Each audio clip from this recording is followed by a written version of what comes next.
Federais do Brasil, excelentíssimo senhor Paulo Luiz Smith, presidente da Associação Nacional dos Magistrados da Justiça do Trabalho, ANAMATRA, prezados servidores do Superior Tribunal de Justiça, prezados concursados aprovados pelo Superior Tribunal de Justiça. Que Deus me ilumine e permita que eu possa contribuir para manter esta casa, sejam quais forem as circunstâncias, como abrigo para quantos lhe batam a porta à procura de justiça e pedindo lhes sejam assegurados os direitos impostergáveis dos cidadãos. Com essas palavras, o ministro Armando Hollenberg, meu pai, encerrou seu discurso de posse como presidente do Tribunal Federal de Recursos em 1971. Eis porque minha relação com o STJ começou ainda na infância, dentro da minha própria casa, o que faz dessa sessão comemorativa um momento especial para mim, misto de orgulho e saudade. Em 1963, quando eu tinha apenas 4 anos de idade, meu pai, Armando Hollenberg, foi nomeado pelo presidente João Goulart para o cargo de ministro do Tribunal Federal de Recursos, instituição da qual descende o Superior Tribunal de Justiça. Desde os primeiros passos de sua formação em Sergipe, a terra natal, até se transferir para Brasília com toda a família para assumir uma cadeira na Câmara dos Deputados, meu pai já era parlamentar, meu pai foi exemplo de crença na cidadania, na justiça e na democracia. São muitos os momentos em que ele pôde reafirmar os valores nos quais, em sua opinião, também deveria estar pautada a justiça.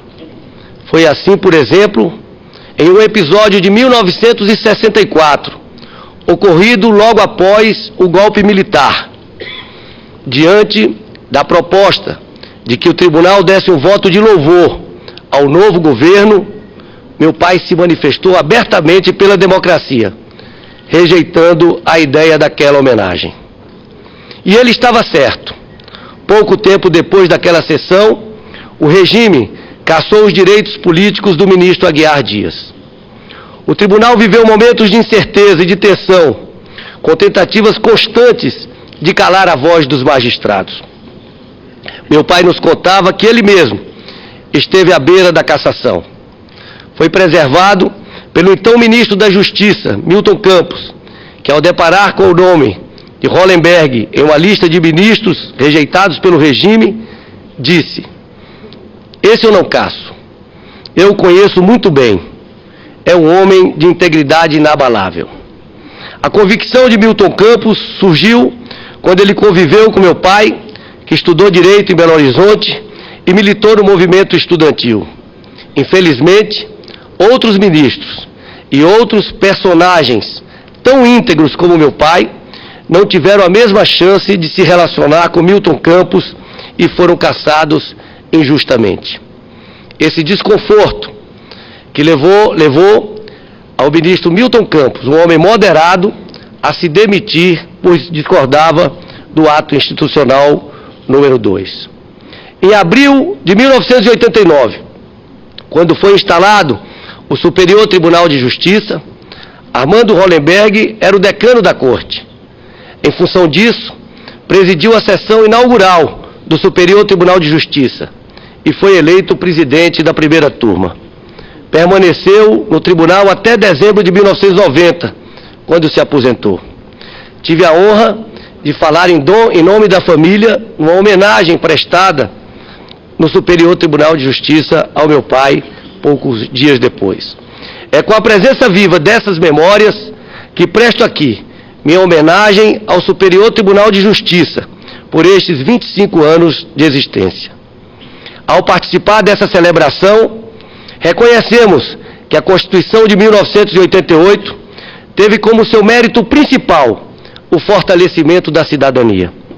Ao propor a criação do STJ, a partir da mobilização dos magistrados, os constituintes garantiram aos brasileiros o direito de ver atendidos adequadamente as suas demandas judiciais.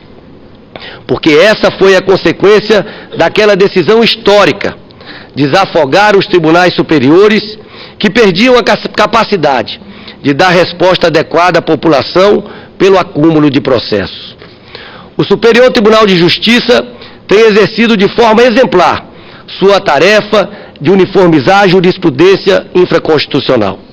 Quando decide a solução adequada para as controvérsias no âmbito das justiças federal e estadual, o STJ contribui para a harmonia do sistema, proporcionando aos cidadãos o acesso à justiça. Não são poucas as decisões do Superior Tribunal de Justiça que têm repercussão significativa na vida dos brasileiros. Poderia citar 2 súmulas que regularam as relações de consumo no país, garantindo proteção à parte mais fragilizada, o consumidor. Refiro-me às súmulas 297 e 469, que estabeleceram ser o Código de Defesa do Consumidor, aplicável às instituições financeiras e aos contratos dos planos de saúde. Também foi do STJ a decisão de impedir a penhora de um único imóvel residencial do devedor que esteja alugado e cuja renda obtida com a locação seja revertida para a subsistência ou moradia de sua família. Poderia citar ainda a súmula que desobriga o mutuário do sistema financeiro de habitação de contratar seguro com a companhia indicada pela instituição financeira. E poderia aqui me alongar e citar várias outras súmulas. Vejam, senhor presidente, senhoras e senhores ministros, senhoras e senhores parlamentares, que todos esses exemplos remetem a decisões de impacto real no cotidiano das pessoas, de alto valor social. Assim, tem sido marcada a história do Superior Tribunal de Justiça, o Tribunal da Cidadania. Meu desejo sincero é que o STJ continue a ser relevante para o brasileiro comum, aquele que vê na justiça o refúgio contra a negação do direito.